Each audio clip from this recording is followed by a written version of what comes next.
আসসালামু আলাইকুম ওয়া রাহমাতুল্লাহ। আমরা আমাদের বেসিক ইংলিশ কোর্সটা ধারাবাহিকভাবে শেষ করছি। আজকে আমাদের 4 নাম্বার ক্লাস আমরা করব টু বি এর বাক্য শিখব। চলো আমরা দেখি টু বি বাক্য কি।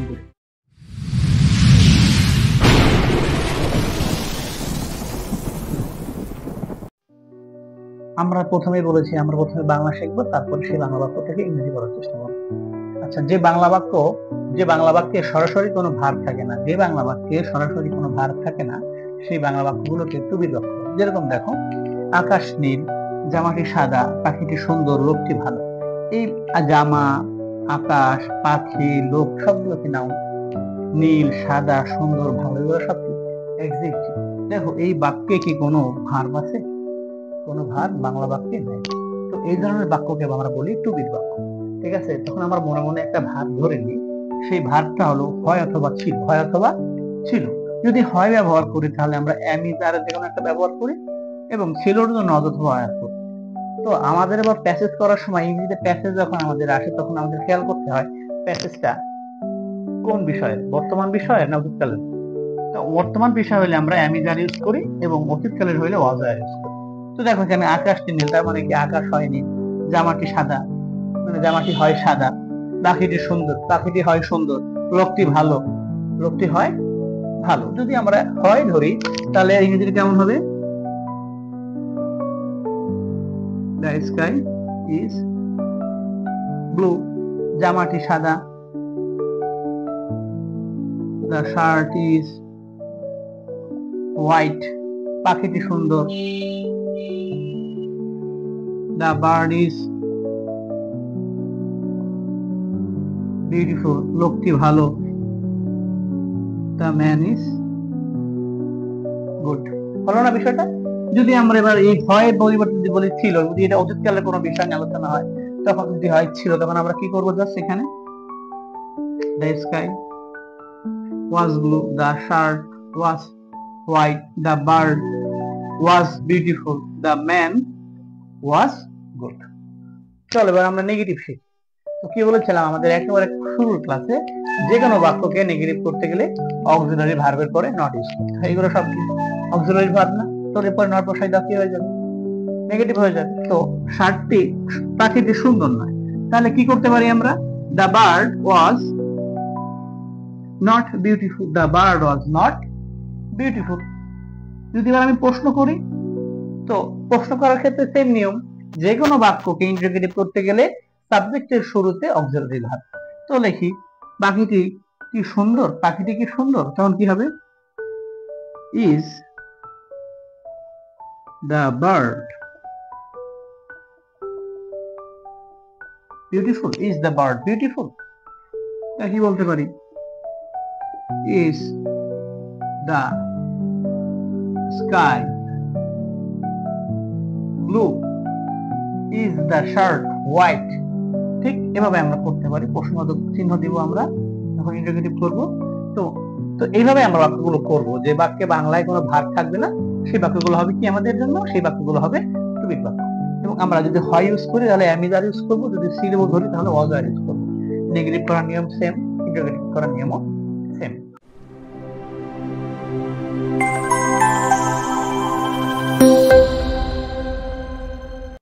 তো চলো প্যাসিভটা কি আমরা দেখি। প্যাসিভ কি?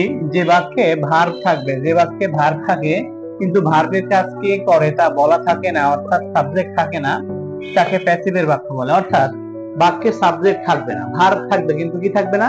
বাক্যে কোনো সাবজেক্ট থাকবে না, অর্থাৎ ভার্বের কাজটা কে করে তা বলা থাকবে না। অর্থাৎ যে বাক্যে ভার্ব আছে কিন্তু ভার্বের কাজ কে করে তা বলা নাই, তাকে বলা হয় প্যাসিভের বাক্য। আমরা জানি কি, যে কোনো বাক্যে ভার্ব পাওয়া গেলে, ভার্বকে পাওয়া গেলে বাক্যের সাবজেক্ট এবং অবজেক্টকে পাওয়া যায়। যেমন দেখো, তাকে সমস্যাটি সমাধানের জন্য ডাকা হয়েছে, এবারে ভার্ব কোনটা বলো তো? ডাকা হয়েছে। তো আমরা জানি কি, ভার্বকে যদি আমরা কে অথবা কারা দিয়ে প্রশ্ন করি তাহলে আমরা কি পাই?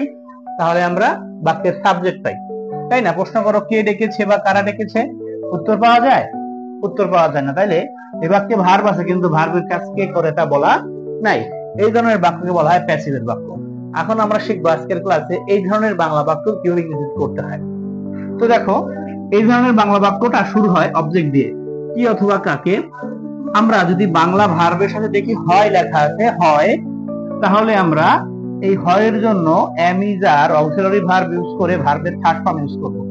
বাক্যটা কি দিয়ে শুরু হবে? কি অথবা কাকে দিয়ে শুরু হবে? যদি বাংলা ভার্বের সাথে যদি হয় লেখা থাকে, তাহলে আমরা কি ইউজ করব? am is আর প্লাস ভার্বের থার্ড ফর্ম ইউজ করব। যদি বাংলা ভার্বের সাথে হতো অথবা হয়েছিল থাকে, তাহলে আমরা ওয়াজ ওয়ার দিয়ে ভার্বের থার্ড ফর্ম ইউজ করব। যদি বাংলা ভার্বের সাথে হয়েছে থাকে, তখন হ্যাভ বিন হ্যাজ বিন দিয়ে ভার্বের থার্ড ফর্ম ইউজ করব। এবং বাংলা ভার্বের সাথে যদি হবে থাকে, তখন আমরা উইল বি দিয়ে ভার্বের থার্ড ফর্ম ইউজ করব। এবং সাবজেক্টটা বাক্যটা শুরু হবে অবজেক্ট দিয়ে। আমরা জানি কি অবজেক্ট পাই কি দিয়ে? ভার্বকে প্রশ্ন করি কি,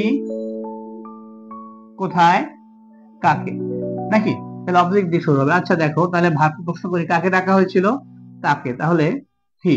এবার দেখো ভার্বের সাথে কি আছে? এছে। তাহলে হয়েছে এর জন্য কি আমরা ইউজ করব? হ্যাজ অথবা হ্যাজ বিন দিয়ে ভার্বের থার্ড ফর্ম। যেহেতু সাবজেক্টটা হি, তাহলে হবে কি? He has been. ভার্বের কোন ফর্ম? সকল প্যাসিভের পক্ষে ভার্বের third form he has been called. তাকে ডাকা হয়েছিল ফর সলভিং দিস প্রবলেম। তো he has been called for solving this problem. তো এখন এই হয়েছে এর জন্য হয়েছে না থেকে যদি থাকতো ডাকা হয়, তাকে সমস্যাটি সমাধানের জন্য ডাকা হয়, তখন ভার্বের সাথে কি আছে দেখো? হয়। তো হয় থাকলে আমরা কি করব? am is আর দিয়ে ভার্বের থার্ড ফর্ম। তখন আমরা এখানে কি করতাম? he is called for solving this problem। যদি হয় না থেকে যদি হতো ডাকা হয়েছিল, তো দেখো হয়েছিলর জন্য কি আমরা was were দিয়ে ভার্বের থার্ড ফর্ম ইউজ করতাম। তাহলে কি হতো?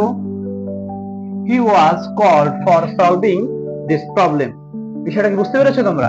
যদি ভার্বের সাথে যদি হবে বলা হয়, তখন আমরা কি ইউজ করব? হবের জন্য will be। he will be called for solving this problem।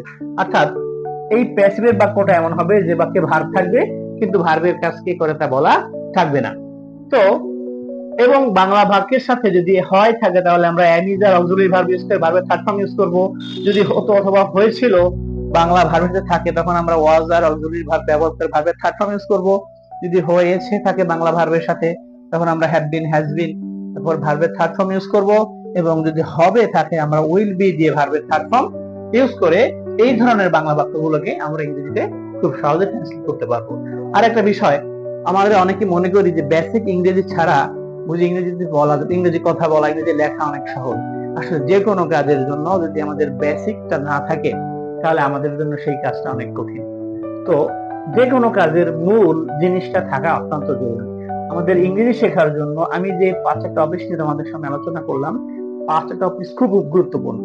আমরা দেখবা যে প্যাসেজ গুলো আমাদের সামনে দেওয়া হয়, যে প্যারাগ্রাফ, যে কম্পোজিশন গুলো আমরা লিখি বা পড়ি, সেগুলো প্রত্যেকটা কম্পোজিশন, প্রত্যেকটা প্যারাগ্রাফ, প্রত্যেকটা ওয়ার্ড, প্রত্যেকটা লাইন এই 5টা বিষয়ের কোনো না কোনো বিষয়ের মধ্যেই অবশ্যই থাকবে। তোমরা দেখবা সেটা টেন্স হবে, না সেটা টু বি হবে, না হলে প্যাসিভ হবে, না হলে আর্টিকেল থাকবে নাই হবে, না হলে মডালস হবে। এর বাইরে যে কোনো বাক্য ইংরেজিতে লেখা হয় না। ইংরেজি বলার ক্ষেত্রে অনেক সময় দেখা যায় আমাদের গ্রামাটিক্যাল রুল মেইনটেইন করার প্রয়োজন হয় না, কিন্তু যখন আমরা লিখতে যাব, তখন কিন্তু আমাকে পরিপূর্ণভাবে গ্রামাটিক্যাল যে রুল আছে সেই রুলস গুলো অবশ্যই ফলো করে লিখতে হয়। তো আমাদের যারা ইংরেজিতে শিখতে চাই, ইংরেজি ভালোভাবে শিখতে চাই এবং মুখস্থ না করে লিখতে চাই এবং বলতে চাই, আমাদের জন্য এই 5টা রুলস অত্যন্ত গুরুত্বপূর্ণ। আমরা এই 5টা রুলসের উপর ভিত্তি করে আমরা অবশ্যই যে কোনো বাংলা বাক্যকে মুখস্থ করে প্র্যাকটিস করতে করতে একটা সময় এরকম আসবে যে আমাদের বাংলা লিখতে হবে না, বাংলাটা আমাদের ব্রেনে থাকবে, আমাদের সাথে সাথে ইংরেজি কি হবে আমরা মুখে বলে দিতে পারবো। তখন আমাদের জন্য স্পিকিং সহজ হয়ে যাবে এবং লেখাটা অনেক সহজ হয়ে যাবে। আশা করি তোমরা আমার ক্লাসগুলো বুঝতে পেরেছো। যদি কারো কোনো বুঝতে সমস্যা হয়, আমাকে অবশ্যই জানাবে, আমি সেই ক্লাসগুলো আবার পুনরায় তোমাদেরকে দিয়ে দিব, এবং যে কোনো সমস্যার জন্য আমার সাথে যোগাযোগ করতে পারো। তো আজকের ক্লাস এখানেই শেষ। আমাদের এই 5টা বিষয় শেখা হলো। এর পরবর্তীতে আমরা প্র্যাকটিস ক্লাস দিয়ে এই বিষয়গুলোকে আরো সুন্দরভাবে তোমাদের সামনে উপস্থাপন করবো ইনশাআল্লাহ। আসসালামু আলাইকুম।